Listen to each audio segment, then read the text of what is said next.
Eli Adaş, yeri Taras, Eyvan Gombat'ın Manas'la başladı.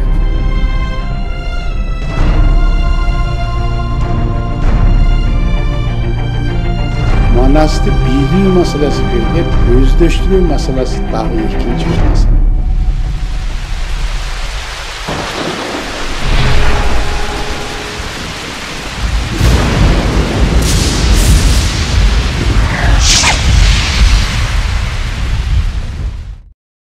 Жақында ушу Манас жомогунда айтылган 5 бейжиңде сапарда болдуңуз.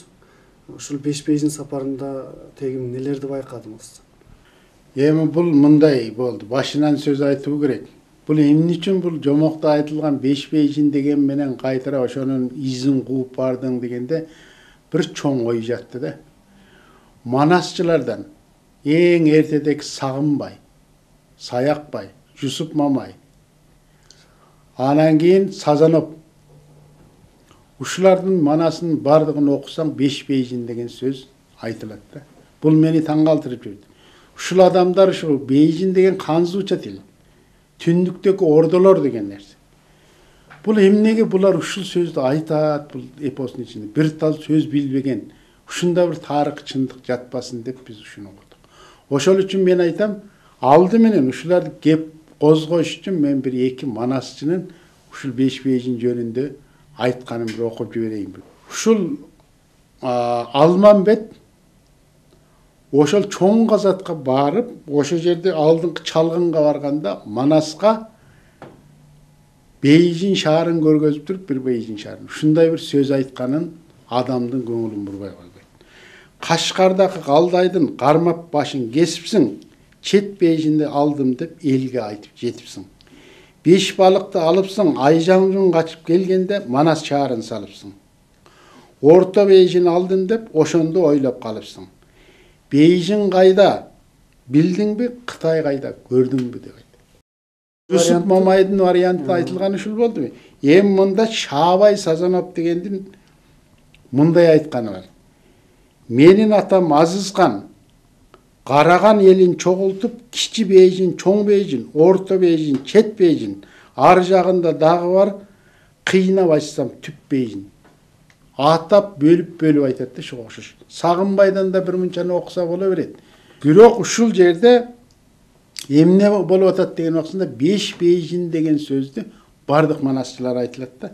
Эми бул 5 бейжин кайда десең, мындай айтат. Дагы ошол Шабайда. Biz Talas'tan çıkkanda жалпылдаган жалган Kur'an jaz ele. Ушул кезде карасак, былкылдап куурайып ышыптыр, мыйзамдын гүлү өчүптүр деген сөздү айтат да.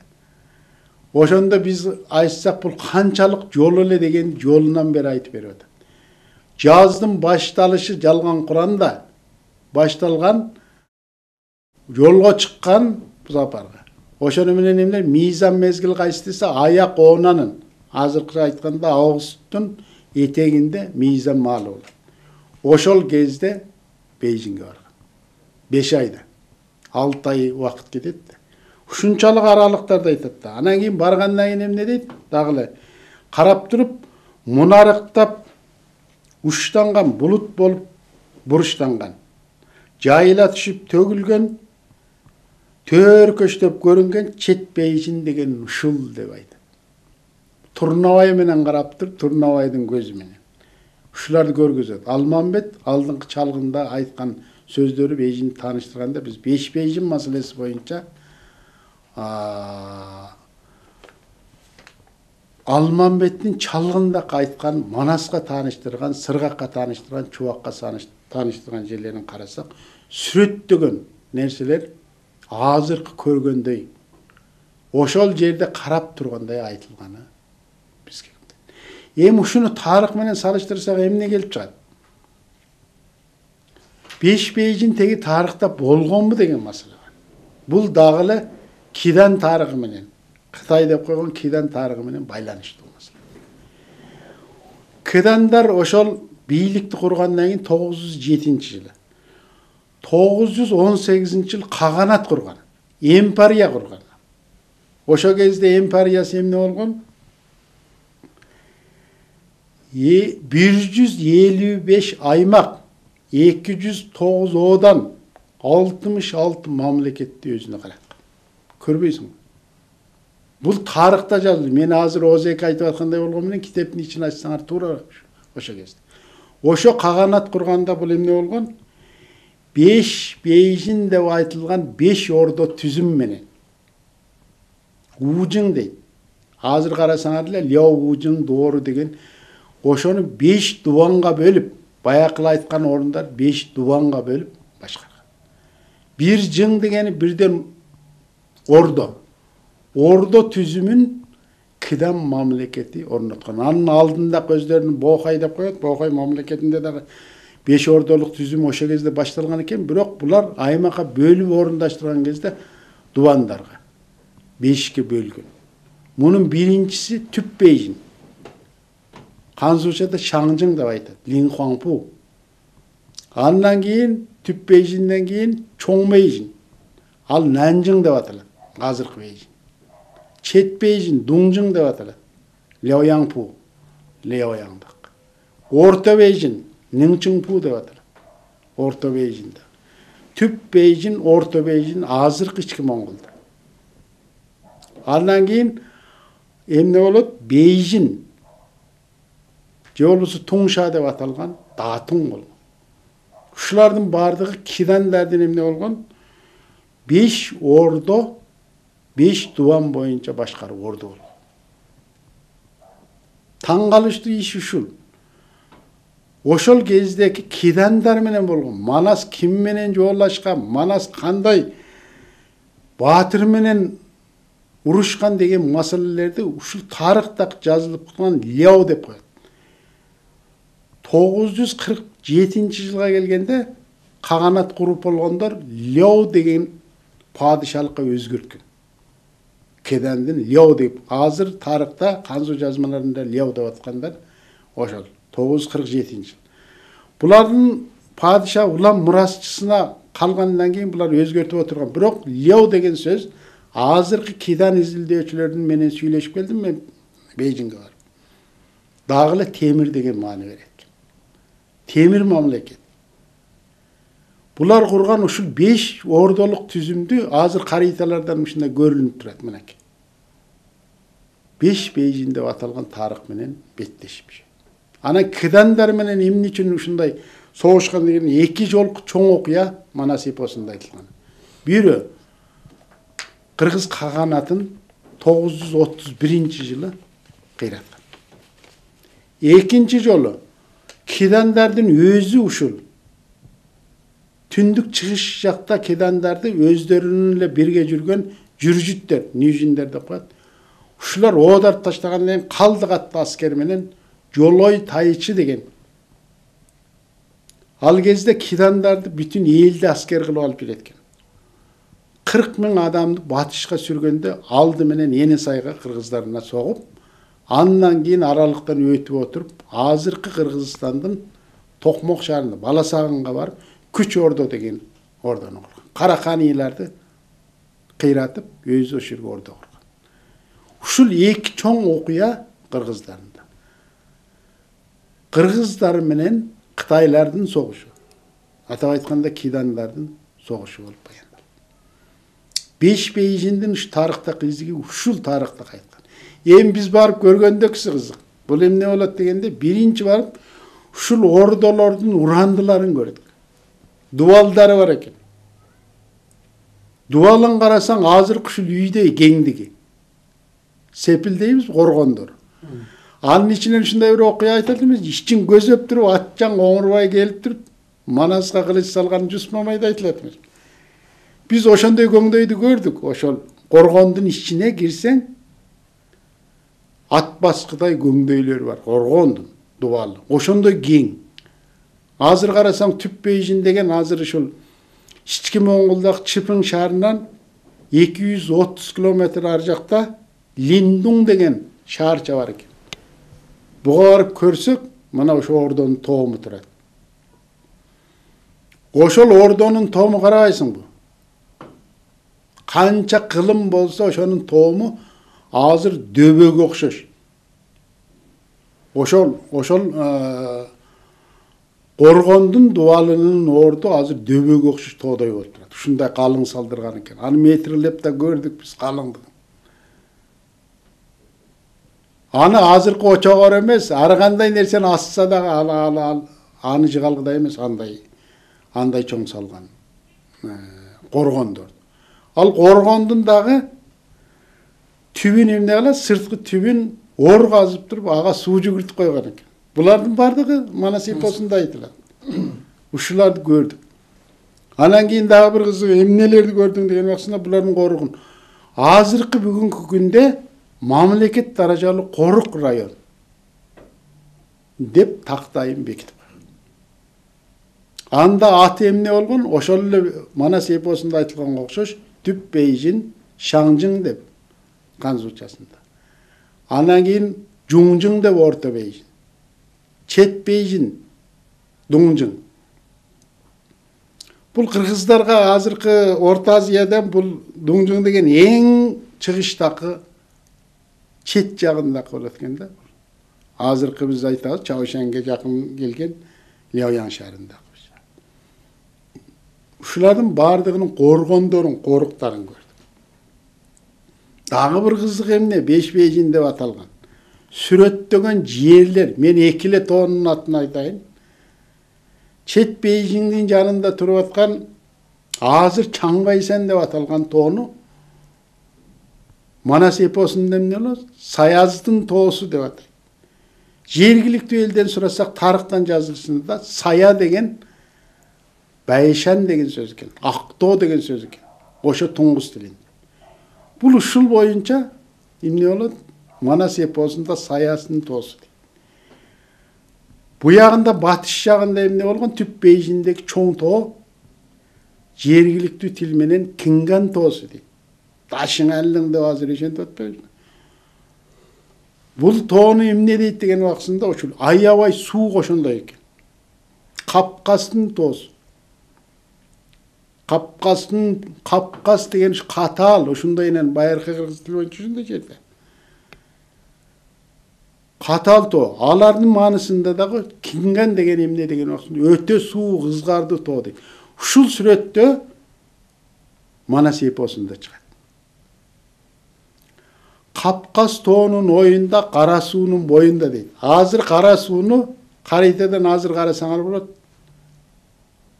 Хэйшуйчың деп bir шаар салыптыр да. Кара суу шаары. Кара суу деген бар. Манаста чоң казакка кетип барганда Кара сууга барып ат өргүткөндүк окуя айтылат. Эми бул бир тал ханзуча билбеген. Ушул манастылар эмнеге бул уш тоолордун атын, суулардын атын бүгүнкү күнгө чейин Манас эпосунда ушундай менен айтып калды. Дагы бир кызыгын айтар. Бул 5 ордото тең 5 эмне бар экен десең, мунара бар экен. Буттун мунарасы. Өз кезинде кидандар эмне болгон? Шаман динине ишенгенден дагы экинчи тутунганы Будда динине ишенет экен. Мунаралары жасаган ошо жердеги бутканалар ушундай кереметтей жасалган. Ошонун ичинде Орто Бейжин деп аталган бир мунараны сага айтып берейин. Бул Орто Бейжин деген Ныңчың ооданында Дамың деген бир шаарча бар экен. Азыркы айылда. Ушул айылда ушул мунара ушу боюнча турат. Бул мунаранын өзгөчөлүгү эмне деген убактысында мунда бул 80 кабат мунара экен. Ар бир кабаты канча метр экени бардыгы саналып турат. Ошонун эки капталына эмне болот? Бурчтарына коңгуроо бекитиптир. Коңгуроо. Эми бул Манас эпосунда эмне болот? Ошол эле мунара. Ушул эле Сагынбай эми Жусуп Мамайды ошону билип көрүп алды дейли. Сагынбай да ушундай айтат да ошол мунара. Албан түрдүү күңгүрөп 99 коңгуроо кулак тунуп дүңгүрөп дейт. Эч кандай ошол мунараны көрүп баккан, мунаранын кулагында коңгуроо бар деп ушул убакытта тарыхтан да укпаганбыз. Ушул Манас эпосунда айтылган ушул саптар менен барып туруп ошол мунаранын түбүнө барсаң эмне болду? Бир күңгүрөгөн үйүн угулуп турган. Биз аны байкабай эле жүрүп кетмек экенбиз. Бирок Жанımızda turgan bir görörmen Kanzu tilinde aytты dagы ne болуп атат? Ой, бул ажайып чыгат экен шамал чыкканда деп. Эмне чыгат деп сурап ийсек, карабайсыңбы? Карасак, ошонун ар бирисин канча санабайсың. Ушул жерде Манас жем карап туруп ошол мунараны айтып аткандай, дүңгүрөп шамал чыкса, тигил коңгуроолордун бардыгынан үн чыгат экен. Эми ушуларды ал жердеги коргон, баягы коргондун өзү боюнча турат. Мунарасы коңгуроосу менен турат. Анан дагы кызыгы эмне?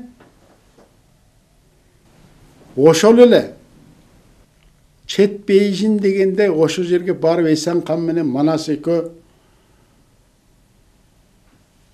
ошол жерге элчи жиберишип, Эсен кан бияктан Бакай барып сүйлөшкөн Ордошарда. Ошонун ичинде bir музейде bir ажайып канада эмне турат? Сүрөттөр турат. Сызма сүрөт, кол сызма менен эң байыркы. Ага эмне деп түшүнүк берип коюптур? Кандын коргондон чыгыш сапары деп эле коюптур. Бирок анда эмне турат? Мына сүрөттө көргөнгө окшойт, сүрөттү карасаңар болот. Бул олбурлуу киши отурат. Башында калпагын өзүңдү көрүп. Калган адамдар ошого кылыч, башка соогаттарды багынып турганга окшош бир сүрөт көрүнүштөрүн көрөсүң. Ушуга окшош сүрөттөр канча кылымдардан бери аны мейли биз Манас деп деле жоруйлу, же болбосо кийинки Коңтайжы башкалар деп деле жоруйлу, ошо шаарга кирген. Ушул элестер ошондо карманган жебелер көрүнүп турат. Кылыч кийим кечеги кайсы? Эки булут, эки башка түшүнүктө турган кийими бар адамдар ушул аракеттерди иштеп атат. Ушуга окшош нерселер көзүң менен көргөндөн кийин, бул бир эки чоң таасир. Сен таасир сурадыңбы? 5 Бейжинди көргөндөн кийин. Манас эпосунда айтылган 5 Бейжин азыр тарыхта бар экен орду. Сүрөттөлгөн боюнча ошол миңдеген жылкыны сүрүп жүргөн Жолойдун жылкысы деген Түп Бейжинде ички Монголдагы азыркы ошо Түп Бейжин деп аталган Лин Хуаңпу, Линдунга барсаң 4 жагы тоо менен оролгон жылкы багыга эптүү жайлоо экен. Булардын көрүнүшү, сүрөттөгөн табият көрүнүшү дагы ушундай окшош. Анан кийин биз ушундай ойго келебиз. Манас эпосунун ичинде айтылгандарды апыртмалар, ал манасчылар кошуп айткан эле нерселер дебей, биз ошону изилдөөгө тийиштүү экенбиз. Бар нерселер менен. Алар өзүнчө эле айтпайт да. Саястын тоосу деп айтса, бул туңгус тили менен окшош чыгып атса, ага тилди эч ким үйрөтүп койгон эмес.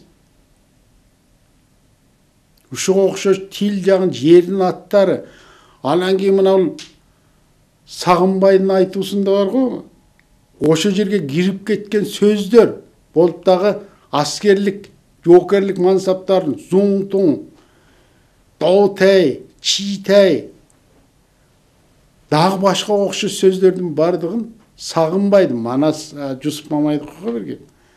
Сагынбайдан учуратабыз ушу сөздөрдү. Бул кандай кирген? Ошо доорду белгилеп туруп атат ал сөздөр.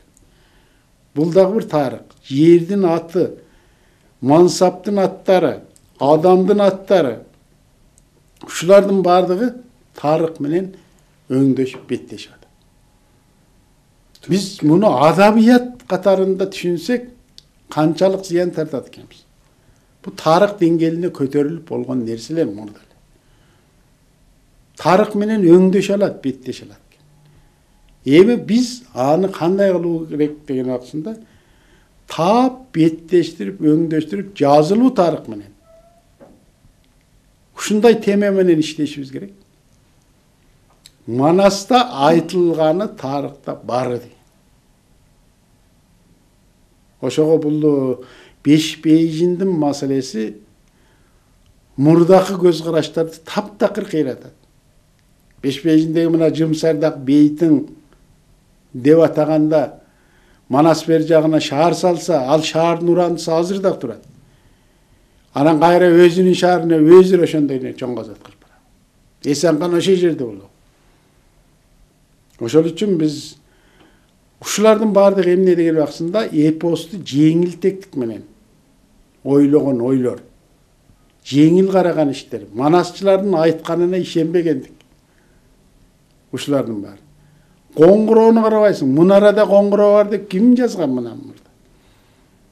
Эпостун ичинде айтылган. Аны барып көзүң менен көрсөң, Сагынбай барды дейсиң ошо жерге.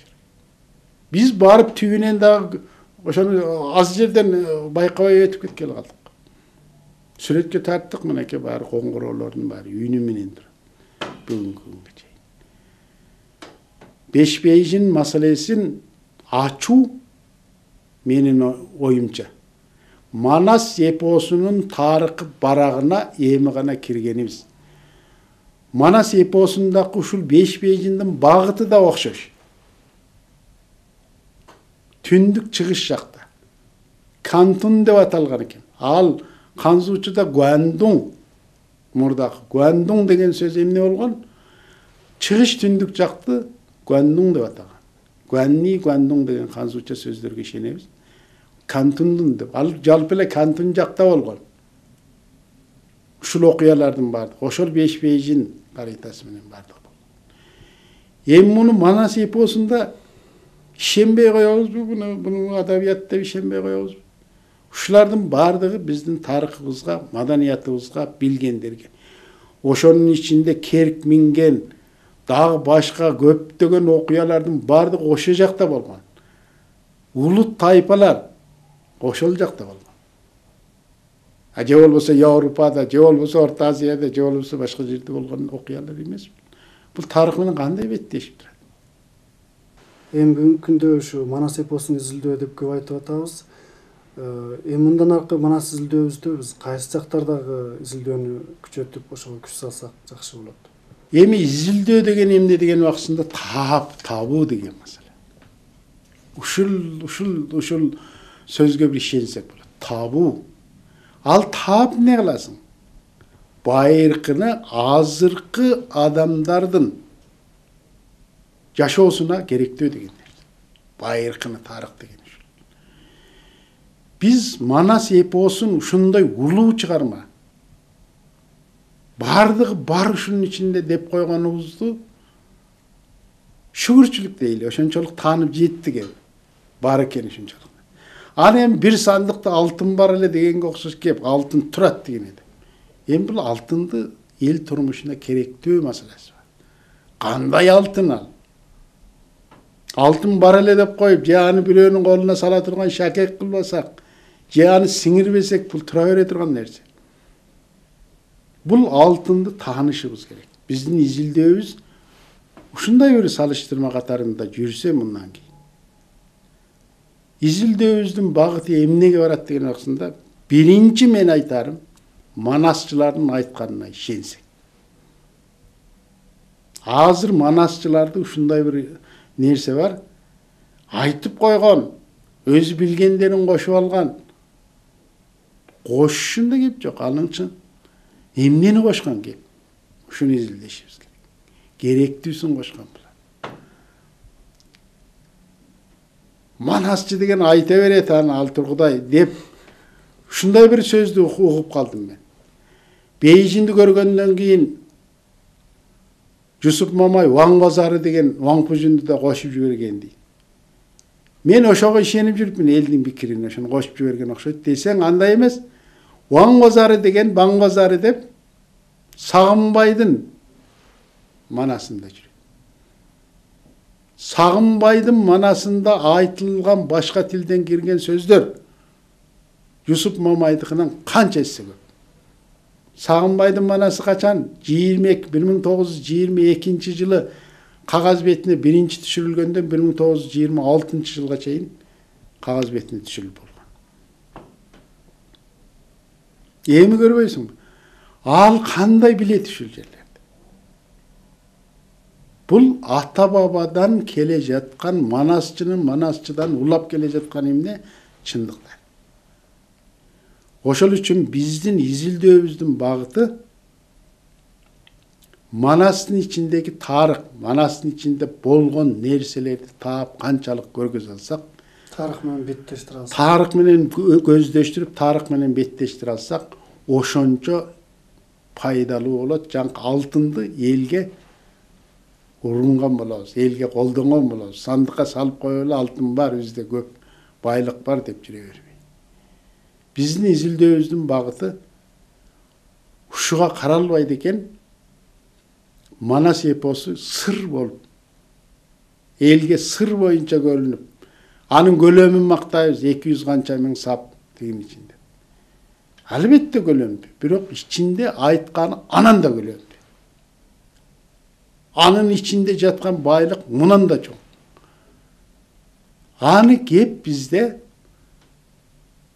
ошондой зергер болуп, алтынды ар түрлүү буюм жасап, бирөөнүн кулагына салып, бирөөнүн колуна шакек кылып салып, адамдарды мындай үзүрүлөнө турган даражага келтирүү изилдөөсү менимче бышык изилдөө деп карайм. Жалаң эле адабияттык изилдөө менен жүрсөк ал деле болот. Болуп эле келатат. Бирок биздин максатыбыз окуучуларга мындан кийин дагы адабият жаздыруу эмес да. Дагы бир эпос жазып чыккыла деп үйрөтүп атпайбыз аны. Адам заттын азыр дүйнөгө таанылды го Манас. Адам заттын заттык эмес маданият мурасы деген. Ушул улуу сөз, чоң сөз. Адам заттын деп атат. Кыргыздардын дагы деген анан алып болгон.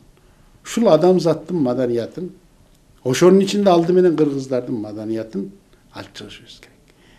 Биздин эми ушул мамлекет азыр деген маданияты күчтүү мамлекет кылып курушубуз керек дегенин ичинде ар бир улуттун маданияты да бар. Күчтүү. Анын күчү кайда? Ушуга окшош, алтынга окшош сакталып жаткандардын ичинде көптөгөн маданият. Бир эле нерсени айталы, жакында аяттарын кыргызча колдондук. Манас эпосунда ушул кыргыздын айдын аттары, ал качан эмнелер болгондору жазылып калган. Аны мына кийин изилдеп таап алып чыгып. Кандай колдонгон айдын аттарын? Ошол айдын аттарынын өзгөчөлүктөрүнөн эмне пайдаланган? Манастын ичинде аңга чыгат, аң улоого, салбурунга чыгат, ошол кездерде кандай болгонун пайдаланып билген. Ушуга чейин колдоно алсак, бул анан бизге өздөшөт, Манасты өздөштүрө алабыз. Чыныгы урпактан урпак дилине келтире алабыз демекчимин.